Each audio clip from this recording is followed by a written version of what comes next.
अरे भैया कहाँ रह गए? इतनी देर थोड़ी लगती है ऑर्डर लाने में। बस सर पहुंच गया हूँ, बस आपका एड्रेस ढूंढ रहा हूँ। ठीक है भैया, जल्दी आओ। यही घर लग रहा है। एक तो लोग घरों के बाहर नंबर प्लेट ही नहीं लगाते हैं और ऊपर से बोलते हैं हम लोग डिलीवरी लेट कर देते हैं। टीना, आजकल इन डिलीवरी बॉय वालों की सर्विस ना बहुत ज्यादा स्लो हो गई है। लगता आ गया है, जाके दरवाजा खोल दो प्लीज।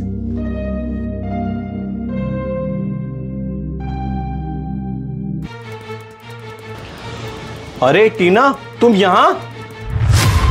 सुरेश, तुम यहाँ कैसे? मेरी छोड़ो, तुम ये बताओ तुम यहाँ क्या कर रही हो? इस टाइम तो तुम्हें अपने ऑफिस में होना चाहिए। वो सुरेश, मैं अरे भैया बहुत देर लगा दी आने में। वो सर आपका एड्रेस नहीं मिल रहा था। एक बात बताएंगे सर, ये जो मैडम आपके घर में है ये कौन है? कौन? ये मेरी मंगेतर है और बहुत ही जल्द हम लोग शादी करने वाले हैं।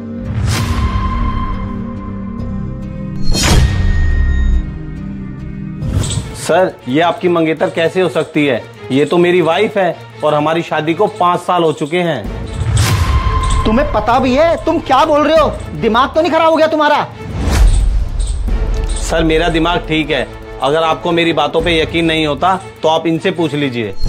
मुझे किसी से पूछने की जरूरत नहीं है। अब तुम्हारी भलाई इसी में कि तुम चुपचाप यहाँ से चले जाओ, नहीं तो सिक्योरिटी इंचार्ज को बुला के ना तुम्हें धक्के मारकर इस सोसाइटी से बाहर करवा दूंगा।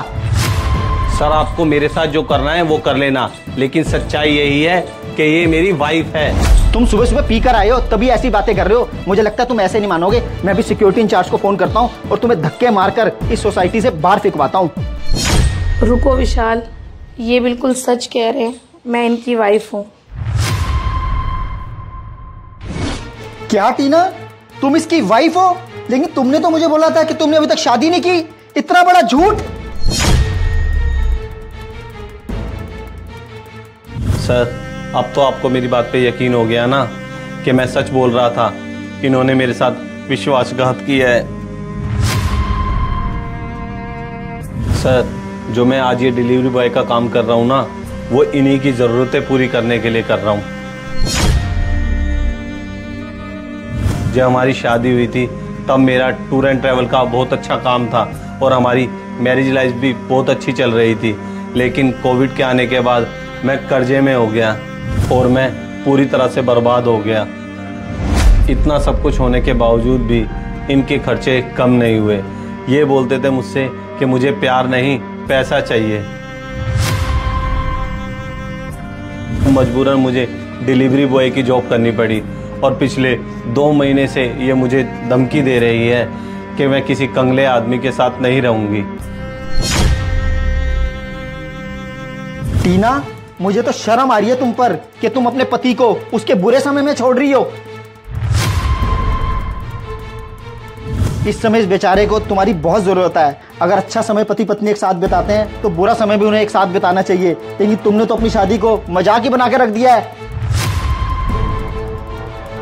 वो तो अच्छा है, सही समय पर मेरी आंखें खुल गई। अब मुझे समझ में आ रहा है कि तुम मेरा पैसा और मेरी प्रॉपर्टी देखकर ही मुझसे शादी कर रही हो।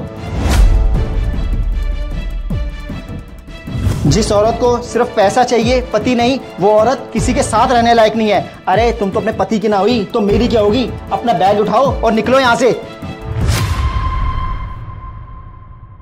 टीना, अब से तुम्हारे लिए मेरे घर के दरवाजे बिल्कुल बंद हैं और मुझसे या मेरे घर वालों से कांटेक्ट करने की कोशिश मत करना।